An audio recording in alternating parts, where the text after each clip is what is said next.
Yo, what's going on, y'all? It's Cone back here again tonight with another episode of After the Buzzer, the show where we recap the NBA games from the night.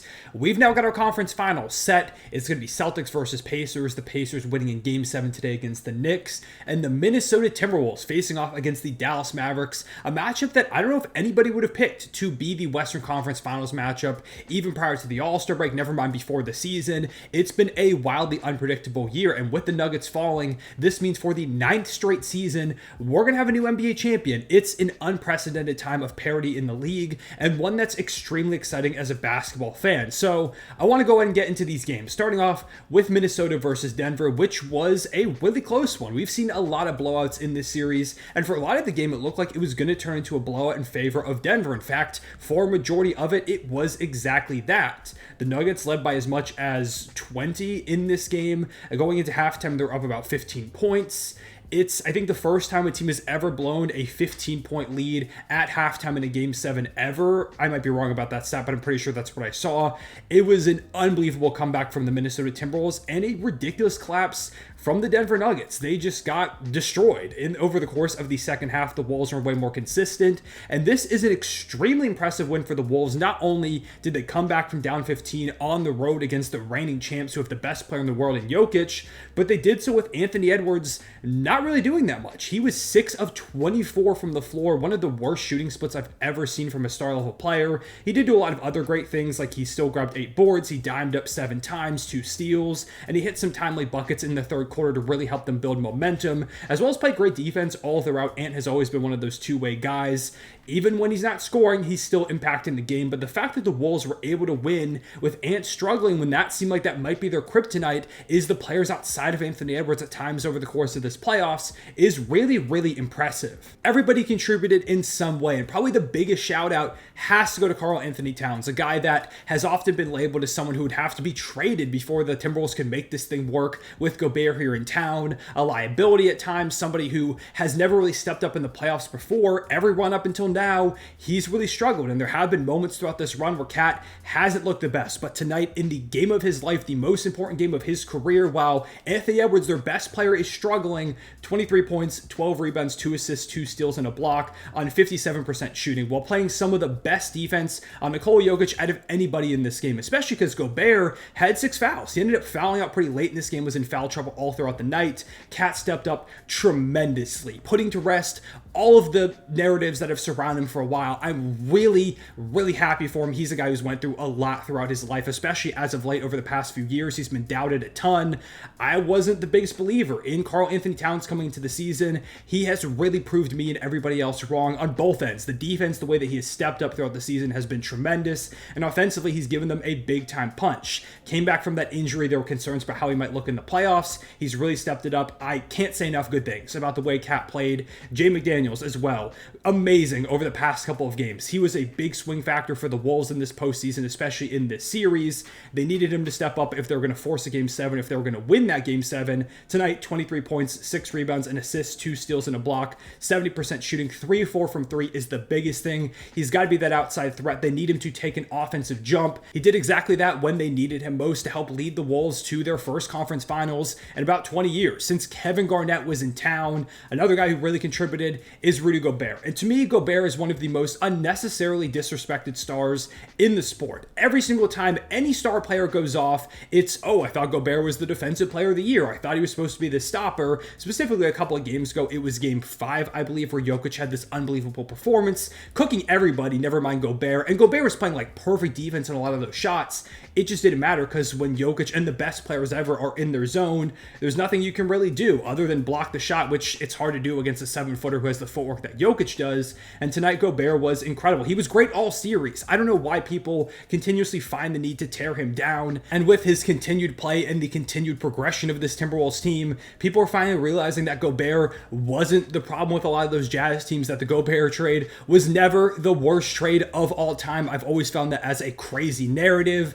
I was a big fan of it when it happened. And last year, it wasn't the prettiest at times, but here they built a lot of chemistry, cohesion. They found something that works. A lot of credit to Chris Finch and that whole Timberwolves coaching staff for finding the pieces around them and the roles that everybody needs to be in to make things work. They built a fantastic team over here in Minnesota that has proven a lot of the narratives wrong, whether it was Cat can't really be a competitive piece on a championship level team, whether it's Gobert is the problem over in Utah, he's not actually that good, or that the trade was terrible, that, you know, this team in general, a lot of people said throughout the season, they weren't actual contenders, which is something I'm sure people are going to comment and say, well, didn't you make that one video saying that the Timberwolves were frauds or something like that?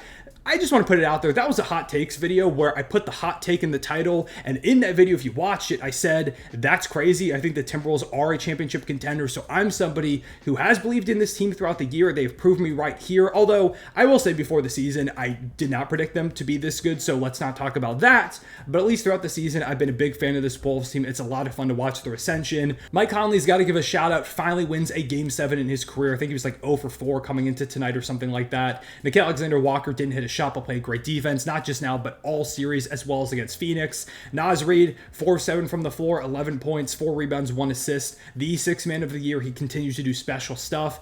This is a great all-around team. They've been amazing to watch. The defense is, of course, the big reason why they win, but the way they find ways to get buckets in critical moments, whether it's Ant hitting some of those insane shots you've ever seen, Cat stepping up, the role players knocking down to quarter three, whether it's Jaden McDaniels, or it's Mike Conley, or it's Nickeil Alexander-Walker, Naz Reid, everybody steps up in some way. You even had this game, Rudy Gobert hitting like a Dirk fade, which when that shot went down, I basically knew it was over. And maybe that is the sign of the apocalypse that would be the Wolves winning a championship. I mean, they've never made the NBA Finals. This is, again, the first time they've made the conference finals in about 20 years.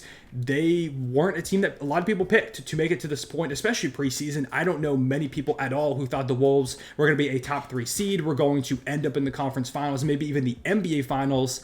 But here they are. They're going to continue to try to prove the narratives wrong. They're going to find ways to make it work. I mean, hell, a lot of people, I'll even say me included, thought the Phoenix Suns were going to beat them in the first round, but instead they swept them in dominant fashion, showing that the Suns were never the nightmare matchup that people perceived them as. Instead, they were just a stepping stone. And then in the second round, beating Denver 3 times on their home court to go ahead and make it to the Western Conference Finals. I can't say how impressive that is. Not to mention, they held the Nuggets to what would have been the worst offensive rating in the entire NBA over the course of the full season if they played 82 games like that. This Nuggets offense was completely stifled, something that nobody has really managed to do consistently over the past year and a half. Minnesota is just different. Shout out to Minnesota. I can't say enough positive things about them. Have really enjoyed watching them this season. We'll see what they do against Dallas. That's going to be a really fun Western Conference Finals. You'll be getting a preview video for that probably Tuesday, although that might be the Eastern Conference Finals one. So Tuesday or Wednesday, one of those days, you'll get my full preview, my breakdown, and of course a prediction.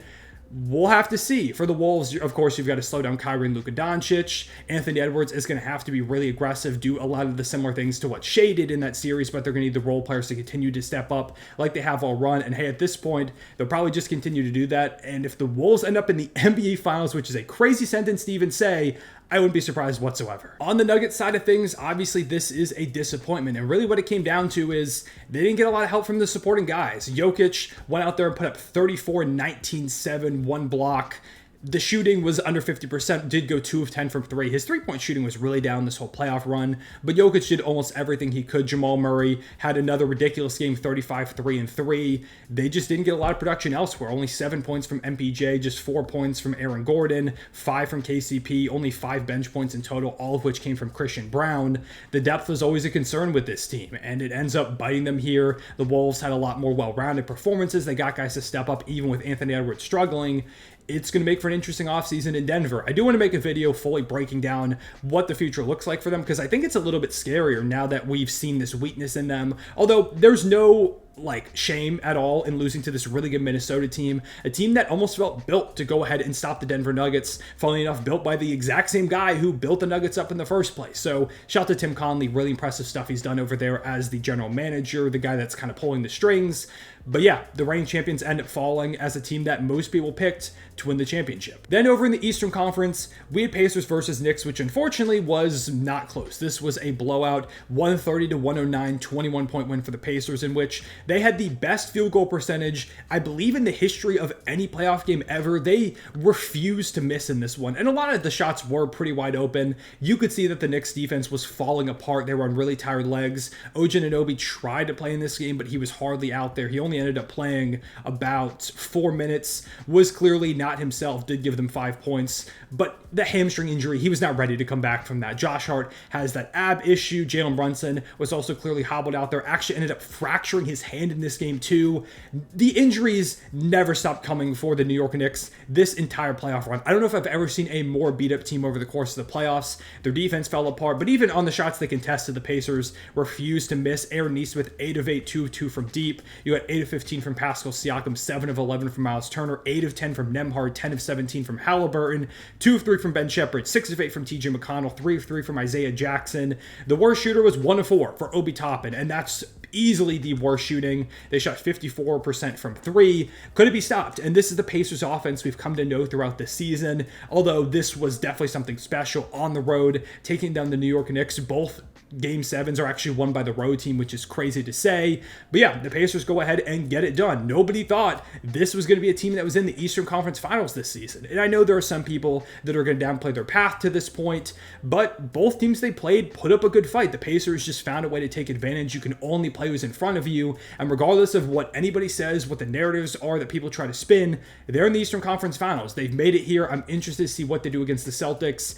It's going to be easily the toughest matchup the Pacers have had so far. It's honestly not even close. It's a massive hill to overcome. Nobody's picking the Pacers to even have a chance. We'll see if they can go ahead and prove those people wrong, like they've proved a lot of people wrong throughout this season. For the Knicks, like the Nuggets, I kind of want to make a full video breaking down their season as a whole, but ultimately, it did just come down to the injuries. This is a team that should be really proud of what they did this season, despite everybody being hurt. Julius Randle, Mitchell Robinson, Jalen Brunson, Josh Hart, basically their whole starting lineup. OG Anunoby dealt with an injury, some major injury at one point or another. They still found a way to make it one game away from the Eastern Conference Finals. And I think next year they come back healthy with all these guys still in town. There's a good chance they're the second best team in the Eastern Conference pretty comfortably. But yeah, with all that being said, those are my thoughts on the Game 7s. Let me know down below in the comments what your thoughts were. What are your takeaways? What do you think about these matchups? Who do you have winning in each one? Like I said, there will be overall series breakdowns coming before each of the matchups begin. But I'm curious to hear what your initial thoughts are. I don't want to go ahead and give anything away because I want to save it for that video, but I definitely have some strong opinions right off the bat about these matchups. You'll just have to wait and see for those videos, and if you want to see those, leave a like, subscribe so you don't miss out on any future uploads, as well as hit that notification button. And yeah, I appreciate y'all watching. I'll see y'all later. Real one, say it back.